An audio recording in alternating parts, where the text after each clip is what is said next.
how to use Keyframe in CapCut PC. Hi everyone, welcome back to our channel. In this video, I'm going to walk you through the steps on how you can use Keyframe in CapCut PC. All you have to do is go ahead and log in into your CapCut account, and once you're logged in, that's going to direct you to the home page, which is going to look something like this. Now here you need to go ahead and select the new project button located in the top. After that, you'll be able to see this sort of interface where you need to go ahead and select import on the left side of your screen or add videos from your CapCut library.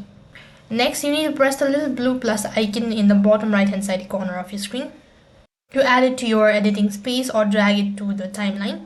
Now you need to click on the video timeline to access a menu on the right hand side bar. Then you need to go to the basic tab and access the blending section to select a mode. Now you need to create an keyframe. So for that you need to adjust to the starting opacity and the position, the playhead where you want the animation to start.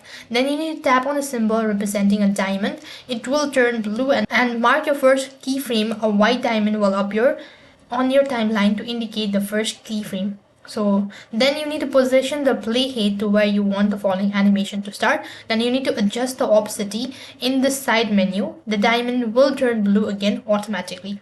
Now then you need to change the playhead position and adjust the opacity interchangeably to match your preference until you reach the head. Now you can export the video, and that's basically how you can use a keyframe on CapCut.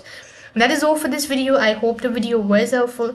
Make sure to like, share and subscribe to our channel. Thank you for watching. See you in the next video.